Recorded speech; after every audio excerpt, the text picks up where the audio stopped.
Hello बच्चों, आज की अर्थशास्त्र की ऑनलाइन क्लास में आपका स्वागत है।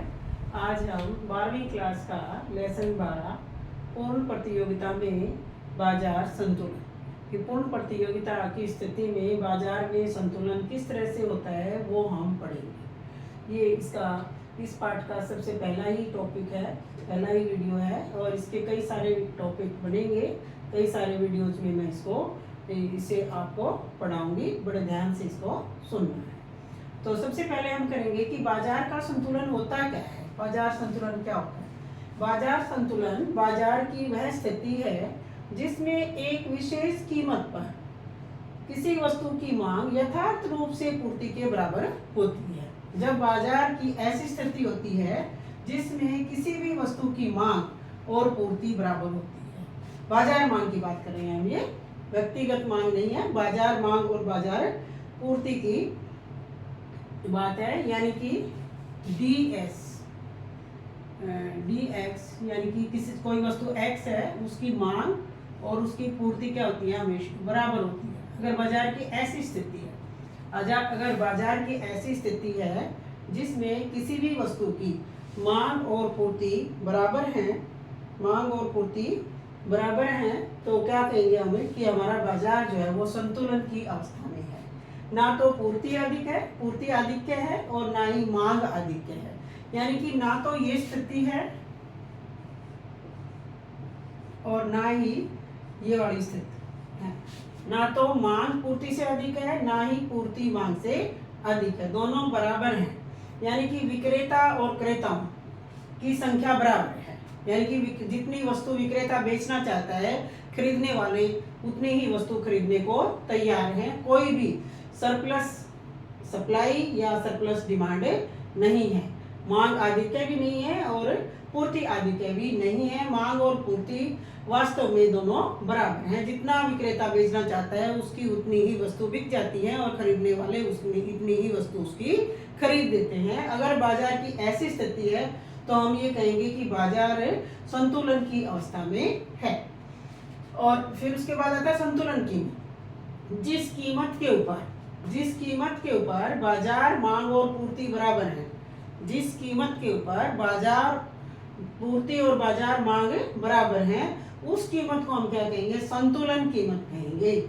यानी कि संतुलन कीमत वह कीमत है जिस पर किसी वस्तु की मांग और पूर्ति बराबर है। डिमांड और सप्लाई क्या है? बराबर है। ये वाली स्थिति है डिमांड और पूर्ति किसी भी वस्तु की। मान लिया हमने कोई एक्स वस्तु ली है, ये बराबर है उस कीमत के ऊपर। जिस कीमत के ऊपर ये दोनों बराबर हैं उसको हम क्या कहेंगे? संतुलन कीमत कहेंगे। क्या कहेंगे उसको? संतुलन कीमत कहेंगे। और इस कीमत के ऊपर संतुलन कीमत के ऊपर जितनी मांग की मात्रा है और जितनी पूर्ति की गई है उसको हम कहेंगे संतुलन मात्रा।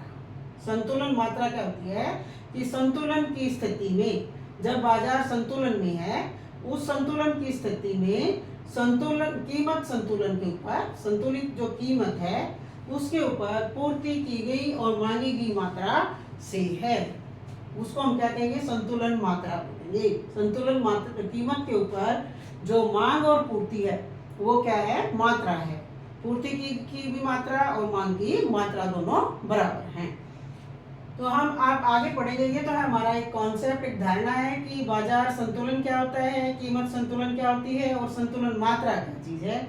अब हम क्या पढ़ेंगे कि पूर्ण प्रतियोगिता बाजार में बाजार संतुलन का निर्धारण किस प्रकार से होता है।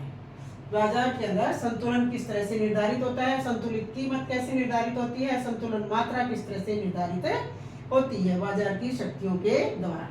तो इसमें ये पढ़ने से पहले कुछ मान्यताएं लेके चलते हैं हम कि ये मान्यताएं मानते हैं कि इस तरह से का है बाजार के अंदर, तो ये चीजें हमारी लागू होंगी। जैसे सबसे पहली मान्यता है कि मांग वक्र का ढलान ऋणात्मक होगा।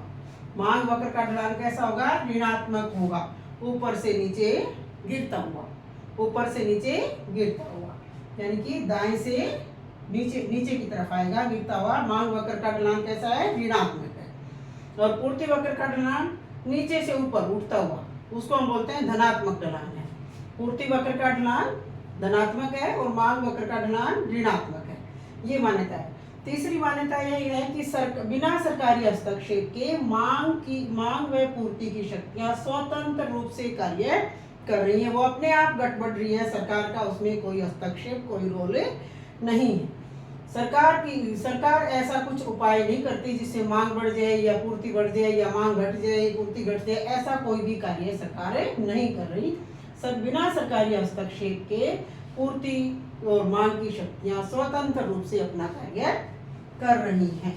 तो अब हम देखेंगे कि पूर्ण प्रतियोगिता बाजार के अंदर संतुलन का निर्धारण हम कैसे करेंगे, कैसे संतुलन स्थापित होता है अपने आप। तो इसके लिए हम मान लेते हैं कोई वस्तु है, जैसे मान लिया आइसक्रीम है।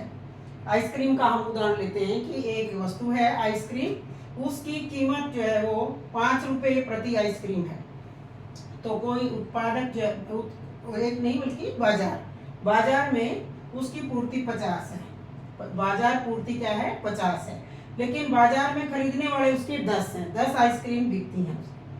फिर आगे कीमत घट के 4 रुपये प्रति आइसक्रीम हो जाती है, तो पूर्ति तो 40 की होती है लेकिन मांग 10 की, मांग बढ़ गई पूर्ति कम होगी।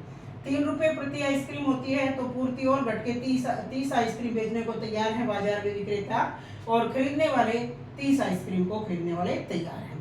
फिर इसी तरह से 2 हो जाती है तो पूर्ति 20 और 40, मांग 40, और जब कीमत 1 रुपया प्रति आइसक्रीम हो जाती है तो पूर्ति 10 और 50 हो जाती है। तो इसमें क्या होता है, पूर्ति और मांग कहाँ पे बराबर है, किस कीमत के ऊपर, 3 रुपये। जब आइसक्रीम की कीमत 3 रुपये प्रति आइसक्रीम है, प्रति इकाई है, तो मांग और पूर्ति क्या है, बराबर है, डिमांड और सप्लाई बराबर है। यानी कि 3 रुपये कीमत के ऊपर 3 रुपये क्या है हमारी संतुलन कीमत हम कहेंगे इसको, और इसको कहेंगे संतुलन मात्रा। यानी कि बाजार की ये स्थिति जो है ये संतुलन की स्थिति है। इस अवस्था में बाजार क्या है, संतुलन की अवस्था में है कि जितना बेचना चाहते हैं विक्रेता उतना ही खरीदने वाले भी तैयार है, उतनी ही आइसक्रीम खरीदने वाले भी तैयार है। यानी कि बाजार पूर्ति और बाजार मांग 3 रुपये प्रति आइसक्रीम के ऊपर बराबर है। इसी का हम ग्राफ से भी समझा सकते हैं कि एक चित्र के द्वारा भी दर्शा सकते हैं। जैसे हम इस तालिका को इस रेखा चित्र के द्वारा दिखाएंगे, इसमें इस तरह से ग्राफ लेंगे, ओ एक्स के ऊपर लेंगे मांग और पूर्ति की मात्रा, और वाई एक्सिस के ऊपर लेंगे कीमत के हम इस तरह से ये बना लेंगे, और वर्ग अंतराल इसी तरह से हम मांग और पूर्ति के भी वर्ग अंतराल के द्वारा इस लाइन के ऊपर हम उसको दर्शा देंगे। फिर हम ये इस तरह से ग्राफ बना लेंगे कि 1 रुपया कीमत है तो पूर्ति इतनी, 2 है तो इतनी, इससे हमारा पूर्ति मांग वक्र आ जाता है। जैसे इससे क्या आ जाएगा, हमारा मांग वक्र आ जाएगा कि जब कीमत 5 रुपये है तो मांगी की मात्रा जो है हमारी कम है 10, जब 4 है तो 20, इस तरह से ये नेगेटिव स्लोप वाला हमारा मांग वक्र आ जाएगा, और ये हमारा आ जाएगा पूर्ति वक्र आ जाएगा। इस तरह से इनको हम बनाएंगे तो हम ये इस तरह का ग्राफ हमारे पास आ जाएगा। ये हमारा मांग वक्र आ जाएगा, इस और इसके बीच में ये ग्राफ है, और पूर्ति वक्र कीमत और पूर्ति के बीच में हमारा ग्राफ है। इस तरह का ये ग्राफ आ जाएगा। और हम ग्राफ से भी ये देखेंगे कि जो हमारा संतुलन का बिंदु है, ई बोलते हैं इसको, जहाँ पर मांग और पूर्ति वक्र एक दूसरे को काटते हैं, मांग और पूर्ति वक्र एक दूसरे को काटते हैं, यहाँ पर हमारा संतुलन हो जाता है। तो 30 जो है वो हमारी क्या है, संतुलन मात्रा है। जहाँ पर मांग और पूर्ति 30 है वहाँ पर संतुलन स्थापित हो जाता है। और किस कीमत के ऊपर, जहाँ कीमत 3 है, 3 रुपये प्रति आइसक्रीम जब है तो हमारा संतुलन स्थापित हो जाता है। यहाँ पर मांग वक्र और सप्लाई कर्व और डिमांड कर्व एक दूसरे को जहाँ पर काटते हैं वहाँ पर संतुलन स्थापित हो जाएगा। बाजार वहाँ पर संतुलन की स्थिति में होगा, वहाँ से बाजार ऊपर नीचे नहीं जाता। अगर ज़्यादा होता है तो फिर वहीं पर स्थिति आ जाती है।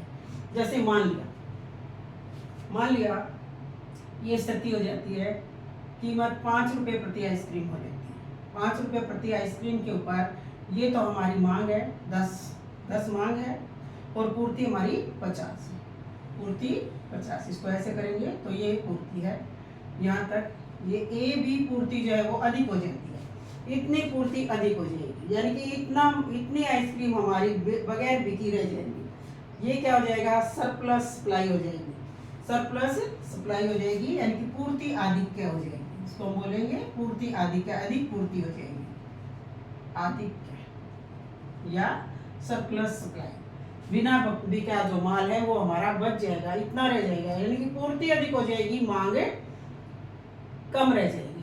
मांग जो है वो 10 रह जाएगी और पूर्ति हमारी 50। तो इतनी इतनी आइसक्रीम वगैरह बिकी रह जाएंगी। जब पूर्ति अधिक हो जाएगी और मांग कम है तो क्या होगी, कीमत फिर से घट के 3 हो जाएगी, फिर से संतुलन यहाँ पर आ जाएगा। क्योंकि पूर्ति अधिक है और मांग कम है, खरीदने वाले कम हैं लेकिन पूर्ति अधिक है, तो विक्रेता को क्या करनी पड़ेगी, कीमत को घटाना पड़ेगा और फिर से दोबारा से 3 के ऊपर आ जाएगी। 3 रुपये प्रति आइसक्रीम, फिर से संतुलन यहाँ स्थापित हो जाएगा। मान लिया इसका दूसरा केस लेते हैं। मान लिया कीमत जो है वो 2 रुपये प्रति आइसक्रीम हो जाती है, तो इसके ऊपर सप्लाई तो ये है हमारी 2 रुपये आइसक्रीम, 2 रुपये कीमत है, तो सप्लाई तो हमारी 20 है और मांग जो है वो 40 है। तो ये क्या हो जाएगी हमारी, ये हमने ए बी से ली थी, हम सी डी लेते हैं। मांग अधिक हो जाती है, मांग अधिक हो जाती है और सप्लाई कम रहती है, तो क्या करेगा विक्रेता, फिर से कीमत बढ़ा देगा, क्योंकि मांग अधिक है, मांग अधिक होने से कीमतें बढ़ जाती हैं, तो फिर दोबारा से संतुलन यहीं पर स्थापित हो जाएगा। तो इसी को हम क्या कहेंगे, संतुलन कहेंगे। ये क्या, बाजार की स्थिति संतुलन में है। बाजार की स्थिति का संतुलन का निर्धारण कहाँ होगा, ई बिंदु के होगा, जहाँ पर संतुलन कीमत 3 है और संतुलन मात्रा 30 है।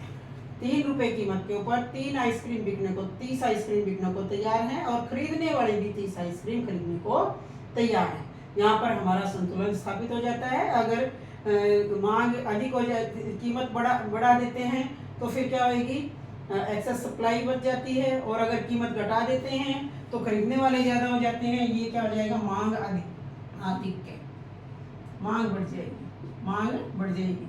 तो फिर से ये मांग घट के दोबारा से यहीं पर आ जाएगी, इसमें पूर्ति घट के इसके ऊपर ही आ जाएगी, ई पर ही संतुलन स्थापित हो जाएगा। तो इस तरह से हम ये पूर्ण प्रतियोगिता बाजार में संतुलन की स्थिति का हमने अध्ययन किया है।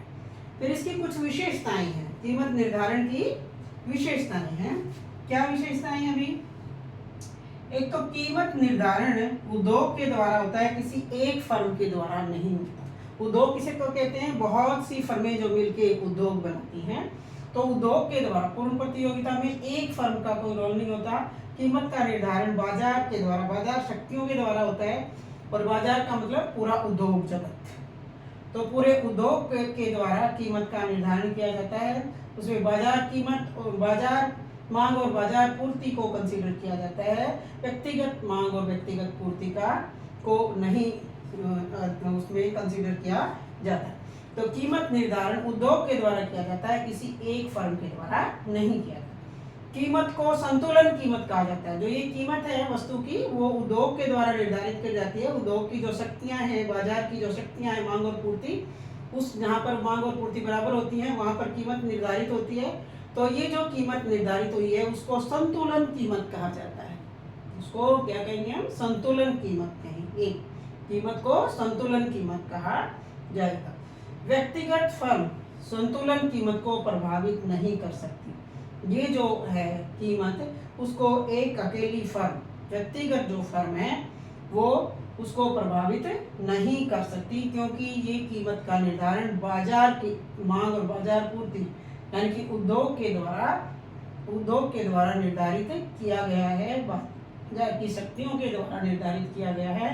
एक फर्म, व्यक्तिगत फर्म संतुलन कीमत को प्रभावित नहीं कर सकती। तो ये हमारा टॉपिक सारा आज का पूरा हो गया। आशा आपको समझ आया होगा। हमने आज क्या क्या, एक बार दोबारा से देख लो। पूर्ण प्रतियोगिता बाजार में संतुलन का अध्ययन किया है।